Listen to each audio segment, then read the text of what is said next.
ஸ்ரீமாத்ரே நமக. நமஸ்காரம் ஃப்ரெண்ட்ஸ். இந்த வீடியோவில் நம்ம என்ன பார்க்க போகிறோம்னா திருவோண நட்சத்திரம் பற்றி பார்க்கலாம். இன்றைக்கி திருவோண நட்சத்திரம் இன்றைக்கும் இருக்குது, நாளைக்கும் இருக்குது. ஸோ திருவோண நட்சத்திரோட சிறப்புகள் பார்க்கலாம். ரொம்ப விசேஷமான நட்சத்திரம். 27 நட்சத்திரமும் ரொம்ப நல்ல நட்சத்திரம் தான். திருவோணமும் திருவாதிரையும் ரொம்ப விசேஷமான நட்சத்திரம். ஏன்னு பார்த்தீங்கன்னா திருவோண நட்சத்திரம் வந்து பெருமாளோடது, திருவாதிரை வந்து சிவ பெருமானோடது. ஸோ இது 2 நட்சத்திரமும் ரொம்ப விசேஷம். ஸோ அதே மாதிரி பார்த்திங்கன்னா ஆடி திருவோணத்தில் தான் வந்து சுகபிரம்ம மகரிஷியோட அவதாரம் நாள். ஸோ இன்றைக்கி இல்லை நாளைக்கு வந்து அவரை வந்து உங்களால் வணங்க முடிஞ்சால் போய் வணங்கிட்டு வாங்க. அவரோட வரலாறு பற்றி நான் நெக்ஸ்ட் வீடியோவில் போடுறேன். யாருக்கெல்லாம் ஆல்ரெடி தெரியுமோ எனக்கு கமெண்ட்டில் சொல்லுங்கள்.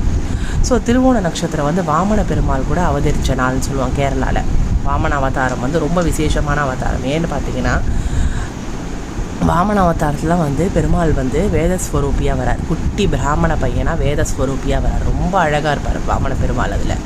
அதில் தான் வந்து பார்த்திங்கன்னா குட்டி பையனாக இருந்தாலுமே அவர் வந்து எல்லா விதமான ஞானத்தை பெற்றுண்டு வரார் வாமன பெருமாள். அது மட்டும் இல்லாமல் மகாபலி சக்கரவர்த்தி கிட்ட எல்லாத்தையுமே வந்து அவர் வந்து 3 அடி மண் கேட்டு எல்லா உலகத்துக்கே வந்து பாடம் கற்றுக் கொடுத்தவர் வாமன பெருமாள்.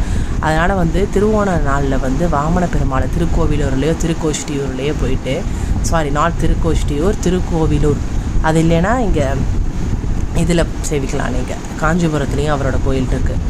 ஸோ அதனால் வாமன அவதாரம் ரொம்ப விசேஷம். திருவோண நட்சத்திரோட சேர்ந்த அவதாரம் அது. ஸோ இன்றைக்கி வந்து பார்த்திங்கன்னா பெருமாளை நீங்கள் வந்து வணங்கிட்டு வர்றது ரொம்ப விசேஷம்.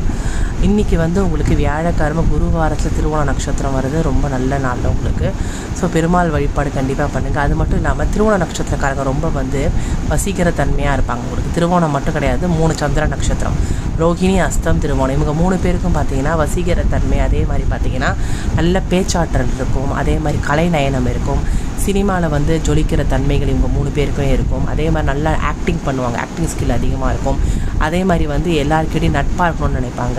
எல்லாருக்கிட்டையும் பாசம் எதிர்பார்ப்பாங்க. இவங்களும் பாசம் காட்டுவாங்க, பாசம் எதிர்பார்ப்பாங்க. ஆனால் இவங்களுக்கு கோவம் வந்துருச்சுன்னா என்ன எக்ஸ்ட்ரீம் போயிட்டு என்ன எக்ஸ்ட்ரீம் லிமிட்டில் போயிட்டு கத்துவாங்க, திட்டுவாங்க, ஆக்ரோஷமாகிடுவாங்க. ஏன்னா பார்த்திங்கன்னா இது வந்து சந்திரனோட நட்சத்திரம், சனி வீட்டில் இருக்கிறதுனால அவங்களால வந்து அந்த ஹார்டஸ்ட்டு விஷயத்தை வந்து ஏற்றுக்க முடியும். ஏன்னா சந்திரன்றது வந்து மென்மையான நட்சத்திரம், சனின்ற வந்து கோல்டு பிளானட்.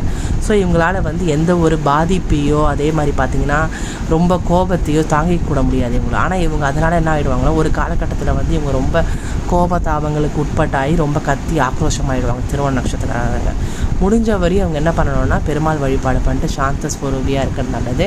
அவங்க வால்பேப்பரில் வந்து வாமன பெருமாள் வச்சுட்டு டெய்லி வணங்கிட்டு வர்றது ரொம்ப நல்லது அவங்களுக்கு. அது மட்டும் இல்லாமல் பெருமாள் வழிபாடு ரொம்ப விசேஷம் திருவோண நட்சத்திரக்காரங்களுக்கு. நெக்ஸ்ட் வீடியோவில் வேறு இன்ஃபர்மேஷன் சொல்கிறேன் ஃப்ரெண்ட்ஸ். சப்ஸ்கிரைப் பண்ணிக்கோங்க.